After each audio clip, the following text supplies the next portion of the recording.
नाजिया जी, city news 24 में आपका हमारे चैनल में खैर मकदम है, स्वागत है। Thank you.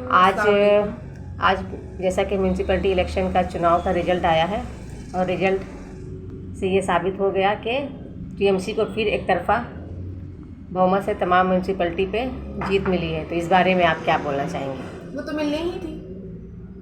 अब स्टेट गवर्नमेंट के नेता मंत्री जो हैं और पुलिस जो है, अगर वो टेररिस्ट और जिहादीज का रोल अगर प्ले करेगा तो जाहिर सी बात है कि आम जनता, जो इनोसेंट जनता होती है, जो सिंपल लाइफ बिताती है, वो तो साइड बैक स्टेप लेगी ही ना।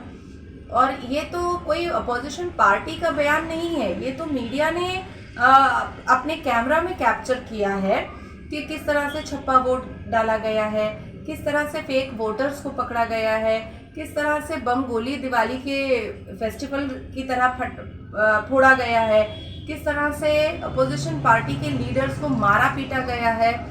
मैं सिर्फ अपनी पार्टी के कैंडिडेट्स के मारपीट के बारे में बात नहीं कर रही हूँ।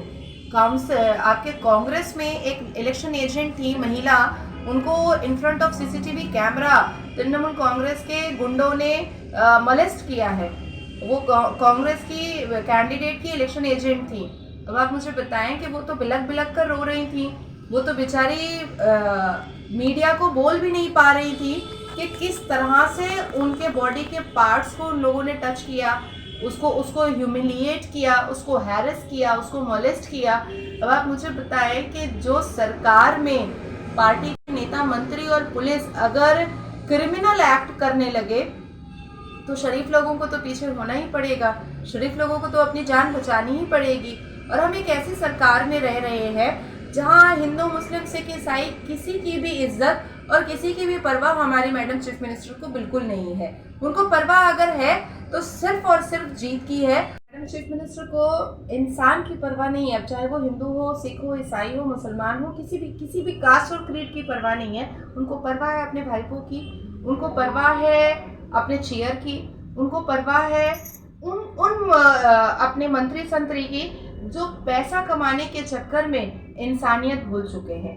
तो मुझे ऐसा लगता है कि जो हुड़दंग मच रहा है, जो जिहादी एक्ट हो रहा है, जो टेररिस्ट अटैक आम जनता पर हो रहा है, इस रूलिंग गवर्नमेंट के पुलिस और इस रूलिंग गवर्नमेंट के नेता मंत्रियों के हाथ से, उसको इमीडिएट जनता को रोकना पड़ेगा अपनी वॉइस को रेज करके। तो इलेक्शन उनकी जीत हुई है, इसमें उनको बधाई देने की तो कोई ज़रूरत ही नहीं है, ये तो जनता समझ ही रही थी। इस बार तो जनता ने रो बिलक कर कहा है कि हमको वोट नहीं देने दिया गया है। इस बार तो जनता बोल रही है कि हमको मारा पीटा गया है। कोई पार्टी का कैंडिडेट या कोई कैडर या कोई वर्कर नहीं बोल रहा है, जनता ने खुद बयान किया है कि जो गुंडागर्दी हो रही है वो गुंडागर्दी एक मामूली गुंडागर्दी नहीं है, बिल्कुल टेररिस्ट अटैक की तरह गुंडागर्दी हुई है रूलिंग पार्टी के वर्कर्स, कैडर्स और जितने भी लोग हैं उनकी तरफ से। मुझे देखिए, अब हम लोग सरवाइव कर रहे हैं, अपनी जान बचाने के लिए सरवाइव कर रहे हैं एज अ सर्वाइवर। तो इलेक्शन की जीत का मुबारकबाद देना मुझे नहीं लगता है कि ज़रूरी है, क्योंकि श्रीमती ममता बनर्जी ने जो क्रिमिनल एक्ट किया है उसको वो अगर इमीडिएट बंद नहीं करी तो मुझे ऐसा फील होता है कि आने वाले वक्त में जनता उनको बैंड कर देगी। हमारा अगला प्रश्न जो है वो इलीगल कंस्ट्रक्शन पे जो फिरहाद हकीम साहब ने, जो मेयर कोलकाता के, उन्होंने जो बयान दिया है 2 दिन पहले कि इलीगल कंस्ट्रक्शन को बढ़ावा देते हैं छोटे स्तर के पुलिसकर्मी, लेकिन इसमें बदनाम होते हैं काउंसलर। तो इस बारे में आप क्या कहना चाहेंगे? इस 12 साल में आपने मुझे पहली बार सबसे पहले देखा होगा कि मैंने इलीगल कंस्ट्रक्शन के ऊपर वॉइस रेज किया था और मुझे बुरे तरीके से हार्म किया गया था, मुझे पूरे तरीके से फिजिकल असल्ट किया गया था। कहाँ पर? मेफेयर रोड के पास। मैं वो दिन आज भी भूली नहीं हूँ कि किस तरह से तृणमूल के गुंडों ने मेरे ऊपर अटैक किया था। मेरी गाड़ी तोड़ी गई थी, मेरी गाड़ी जलाई गई थी और पुलिस स्टेशन के ओसी ने खड़े होकर ये सब कुछ करवाया था उसमें। इलीगल कंस्ट्रक्शन बोलिए या अनीश खान की हत्या बोलिए, करते सब कुछ ये है और भरना पुलिस को पड़ता है। आज मैडम चीफ मिनिस्टर ने पुलिस को जो छुट्टा सांड बना करके छोड़ा था कि तुम कुछ जो करना है करो, माल कमाओ, पैसा कमाओ, दारू का बोतल लो और जिसको फंसाना है फंसाओ, मेरी सरकार बस बनी रहनी चाहिए। आज उसका सिला पुलिस ऑफिसर को मिला है जो इनका पपेट बना हुआ था। आज हमारे बंगाल में पुलिस ऑफिसर जो है वो संवैधानिक तरीके से नहीं चलते हैं, वो आईपीसी इंडियन पैनल कोड के तरीके से नहीं चलते हैं, वो सीआरपीसी के तरीके से नहीं चलते हैं, वो ममता दीदी के बनाए हुए रूल रेगुलेशन पर चलते हैं। आज कितनी आसानी से उसी puppet with police uniform puppet को कटघरे में खड़ा कर दिया है फरहाद हकीम ने।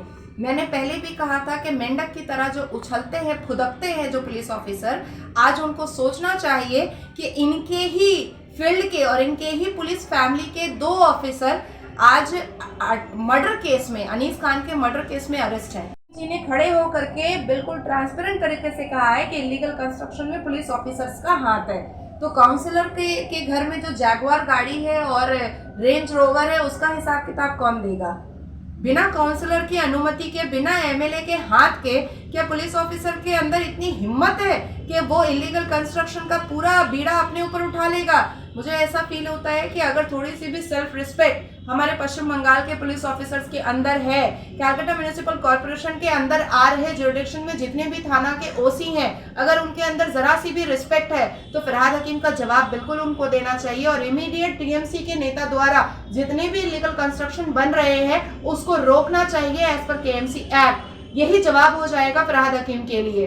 तो करते क्राइम ये लोग हैं, दीदी के नेता मंत्री, और फंसाते वो कभी पुलिस ऑफिसर को फंसाते हैं, कभी एलिगेशन अपोजिशन पार्टी पर डाल देते हैं। तो ये फंसाने का जो साजिश है, ये फंसाने का जो पूरा इनका स्ट्रैटेजी है, ये बहुत बहुत पेचीदा है और बहुत गहरा है। इम्पर्सोनेशन के मैटर पे फंसा दो, चीटिंग केस में फंसा दो, गांजा केस में फंसा दो, और ये पुलिस जो है वो उनके दलाल की तरह काम करते आए हैं, हमेशा काम किया है। क्या मैटर में कोई भी केस में मेरिट है या नहीं है वो नहीं देखना है, क्योंकि ऊपर से ऑर्डर आया है और हमको दारू का बोतल मिला है, हमको मिठाई का डब्बा मिला है, हमको पोस्ता ब्रिज के नीचे पैसे का एनवेलप मिला है, तो हमको भाई इनको फंसाना है और इनको हैरेस करना है। तो ये सब तो हम लोग अपनी खुली आंखों से देख रहे हैं। ये सारी चीजें पुलिस के ऊपर सुप्रीम कोर्ट से केस करना चाहिए कि पश्चिम बंगाल में पुलिस ने क्रिमिनल एक्ट स्टार्ट कर दिया है, पश्चिम बंगाल में पुलिस ने टेररिस्ट का रूप धारण कर लिया। क्रिमिनल एक्ट को इमीडिएट रोकना पड़ेगा, नहीं तो कई मासूम लोग और कई इज्जतदार लोग ऑलरेडी जेल की सलाखों के पीछे जा चुके हैं, अपनी इज्जत को दांव पे लगते हुए देख चुके हैं, और ना जाने कितने लोगों की बारी आने वाली है। इसलिए पुलिस के क्रिमिनल एक्ट को रोकना बहुत जरूरी है। शुक्रिया।